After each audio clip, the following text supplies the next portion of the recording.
कुछ मेहमान मेरे साथ जुड़ चुके हैं, उनका परिचय मैं आपके साथ करवा देता हूं। कमर अली जी हमारे साथ जुड़े हुए हैं, प्रवक्ता हैं भारतीय जनता पार्टी के। कमर अली जी, बहुत स्वागत आपका। कपिल श्रीवास्तव जी हमारे साथ जुड़े हुए हैं, प्रवक्ता हैं समाजवादी पार्टी के। कपिल श्रीवास्तव जी, आपका भी स्वागत। प्रमोद गोस्वामी जी भी हमारे साथ जुड़ चुके हैं, वरिष्ठ पत्रकार हैं। प्रमोद जी, आपका बहुत स्वागत। और अब से कुछ देर में राकेश टिकैत जी भी हमको ज्वाइन करेंगे, भारतीय किसान यूनियन के अध्यक्ष, उनके साथ भी चर्चा को आगे बढ़ाएंगे। कमर अली जी, सबसे पहले मैं आपके पास आ जाता हूं। हालांकि जिम्मेदारी सामूहिक सबकी है, ये बात हम लोग लगातार कह रहे हैं, लेकिन अब चूंकि शासन आपका है, मशीनरी आपके पास में है, ये जो इंतजामात हैं ये हर बार नाकाफी और खासतौर से सीजन में ही क्यों नजर आता है? क्योंकि इससे पहले भी बहुत चर्चाएं इसी सीजन में मैं आपके साथ कर चुका हूं। एक बार फिर से गैस चैम्बर में पूरा जो माहौल है वो तब्दील हो गया है, लोग जहरीली हवा में सांस लेने को मजबूर हैं। जो इंतजामात हैं वो नाकाफी क्यों है, जो योजनाएं हैं वो दिख क्यों नहीं रही हैं? कमर अली जी।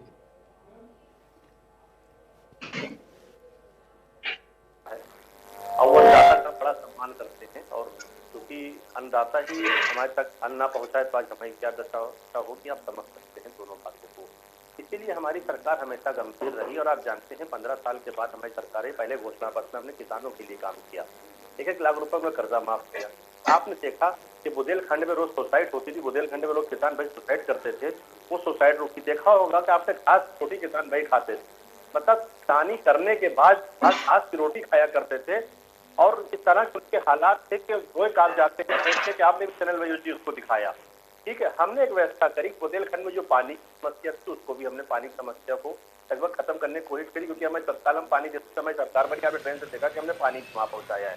हमने बुंदेलखंड चाहे देवरिया हो, चाहे आपका गाजियाबाद, हमने बेहतर काम किया है और काम कर रहे हैं किसान भाइयों के लिए। नहीं, पराली की बात जो रही, आप जानते हो, उससे सुप्रीम कोर्ट लोग बहुत से गए, बहुत से लोग हाई कोर्ट गए, और उससे जो बना मामला उससे, क्योंकि किसान भाइयों का किसी एक समस्या है, क्योंकि हमें सरकार जानती है उस समस्या के तहत जो है हमारी सरकार ने ये कहा कि आप जो है जैसे ही आपकी फसल कटती है तो आप तत्काल लेखपाल को अवगत कराएं, तहसीलदार को अवगत कराएं, वो आके उसका मुआयना करेगा, मुआयना करने के बाद जो है उसका समाधान भी करेगा।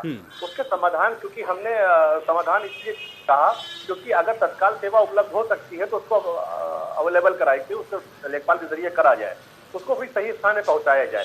अब होता क्या है कि बगैर सूचना के लोग क्या करते हैं, उसको खेतों में जला देते हैं, क्योंकि उनकी जानकारी नहीं है, क्योंकि प्रधान बहुत से बताते हैं, बहुत से नहीं बताते, क्योंकि हमें सरकार बराबर बता रही है, लेखपाल जाता है बराबर बता के आता है। कमर अली जी, इसीलिए मैंने आपसे सवाल पूछा ना भाई। देखिए, मशीनरी आपके पास है, ये बताना भी आपका काम है। भाई, किसान अगर पराली ना जलाए तो क्या करे? वैकल्पिक तौर पर आपने उसको क्या व्यवस्था दी, उसके खेत तक क्या पहुंचा है कि वो पराली को ना जलाकर क्या करे? अगर आप ये कह रहे हैं इस डिबेट के अंदर कि देखिए बहुत से प्रधान नहीं बताते हैं, तो इसमें किसकी गलती मानी जाएगी? या प्रधान के ऊपर ठीकरा फोड़ देने से तो आपकी जिम्मेदारी से आप बचेंगे नहीं? वो बात पहुंची क्यों नहीं? और मैं ये सवाल इसलिए पूछ रहा हूं कमर अली जी आपसे, क्योंकि ऐसा नहीं है कि ये समस्या इस बार आई है, हो सकता है कि आप कन्वे नहीं कर पाए। भाई, 3 साल से हम लोग देख रहे हैं, और 3 क्या बल्कि चौथा साल आप कह लीजिए, 4 साल हो रहे हैं, 4 साल से यही समस्या और बहुत विकट होती हुई। इस बार तो एक्यूआई पिछले रिकॉर्ड को भी तोड़ रहा है। तो ये नजर आ रहा है कि आप जो कह रहे हैं वो जमीन पर नहीं पहुंच रहा है। क्यों नहीं पहुंच रहा है, ये आइडेंटिफाई क्यों नहीं कर पा रहे हैं? कमर अली जी, देखिए, आप जानते हैं ये समस्या नवंबर और दिसंबर के 2 माह में आती है। आपने अगर गौर करेंगे इस बात पे आप गौर करेंगे, क्योंकि हमने हमेशा ये बात कही है, हमारी सरकार ने हमेशा कही है कि यदि आप खुद करना चाहते हैं उसका समाधान सब्सिडी हम 50-50%, 70-70%, 80-80 उपकरणों पे सब्सिडी आपको दे रहे हैं, उसको आप खरीद लीजिए। नहीं है तो उसके लिए भी आप ब्याज ले लीजिए। हम लगातार कह रहे हैं किसान भाइयों से, हम उसके दर पे जो है लेखपाल को भी भेज रहे हैं, क्योंकि आप जानते हैं प्रधान अन्य किसी पॉलिटिकल पार्टियों से अटैच होते हैं, क्योंकि ये नहीं सोचना चाहिए उनको किसी और पॉलिटिकल पार्टी से हम अटैच हैं, हमें काम करना चाहिए, क्योंकि इंसानियत के लिए काम करना। अगर अन्नदाता अनाज नहीं उगाएगा तो कोई नहीं खा पाएगा, कोई जीवित नहीं रह पाएगा। इसमें लोग पॉलिटिकल पार्टियां हैं जरूर, राजनीतिक दल आप लोग अलग अलग हो सकते हैं, मतभेद हो सकते हैं, मनभेद मत करिए, क्योंकि मनभेद करेंगे तो तकलीफ होगी, आपको भी तकलीफ होगी, मुझे भी तकलीफ होगी, क्योंकि जब किसान कमर अली जी, बिल्कुल हमारी सरकार से पूछा जाएगा, हम जवाब देने के लिए बैठे भी, क्योंकि हम काम कर रहे हैं।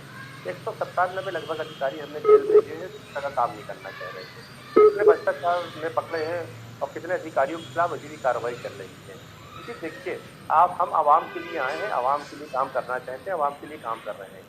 जो लोग आवाम के लिए, क्योंकि मोटी मोटी तनख्वाहें लेते हैं अधिकारी, अगर वो आवाम के लिए काम नहीं करेंगे तो बिल्कुल उनको जेल भेजा जाएगा, बिल्कुल निलंबन उनका होगा। आपने देखा रिटायरमेंट की प्रक्रिया हमने चालू कर दी और करी है।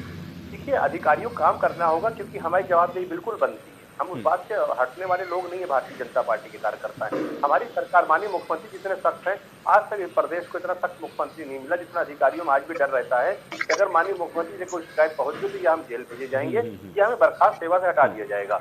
देखिए, उन अधिकारियों को हमने लेकिन ठीक है, लेकिन अगर हम लोग थोड़ा प्रिकॉशन देख रहे हैं तो ठीक है, अधिकारियों पे जो आप कार्रवाई कर रहे हैं वो तो मुझे दिख रहा है कि एक आध होंगे उसमें, लेकिन इतने किसानों के खिलाफ जो आपने एफआईआर दर्ज कर दी उसके लिए क्या किसान ही जिम्मेदार हैं? भाई, किसान को अगर पराली प्रबंधन का आपने सही तरीके से उचित उसको प्रबंध कर दिया होता तो वो क्यों जलाता पराली? उसके ऊपर आपने एफआईआर भी की, उसका आप जुर्माना भी वसूल रहे हैं, किसान के आप बेहतरी की भी बात कर रहे हैं, दूसरी ओर से आप जुर्माना भी वसूल रहे हैं। भाई, ऐसे कैसे होगा? किसान का बेहतर कैसे होगा? एक तो वैसे ही किसान परेशान है और ऊपर से आप ये सब भी करेंगे तो किसान तो और परेशान। देखिए, मैंने कहा जागरूकता सबको लाना इसकी जिम्मेदारी तो मुझे लगता है कि किसान से पहले आपको अधिकारियों पे डालनी चाहिए, उनके खिलाफ कार्रवाई होनी चाहिए कि उनके एरिया में अगर हुआ तो अधिकारी नपेंगे। किसानों पे एफआईआर दर्ज करके या उनसे आप जुर्माना वसूलेंगे तो मुझे लगता है ये कोई सलूशन है नहीं। बाकी अब आपकी सत्ता है, आप बताइए कैसे करेंगे। बिल्कुल बेहतर बात आपने कही, क्योंकि हमारी सरकार जो अधिकारी के खिलाफ भी कार्रवाई कर रही है, माननीय मुख्यमंत्री जी बिल्कुल सख्त हैं, क्योंकि पराली जलाने का जो सिस्टम है उसको बना कर दिया गया है। आप जानते हैं, यदि ऐसा होता तो हाईकोर्ट और सुप्रीम कोर्ट का आदेश है, उसकी अवहेलना मानी जाएगी। आप ही आयुष जी इस बात जानते हैं, हम भी जानते हैं, क्योंकि ये मसला विचाराधीन हाईकोर्ट और सुप्रीम कोर्ट में दोनों जगह लोग गए हैं और दोनों, ये आज की समस्या नहीं है कि 1 साल की समस्या हो। हमारी सरकार बेहतर है तो 15-20 साल ये समस्या हमेशा उठती रही है। 15, क्योंकि आप जानते हैं 15 साल के बाद वक्त हो गया, 3.5 साल मुझे काम करते हुए हमने बेहतर सुविधाएं किसानों को भी दे रहे हैं, क्योंकि मैंने आपसे कहा वो अन्नदाता है, हम उनके लिए तो जागरूकता अभियान चला रहे हैं, उनको गाँव-गाँव बताते हैं।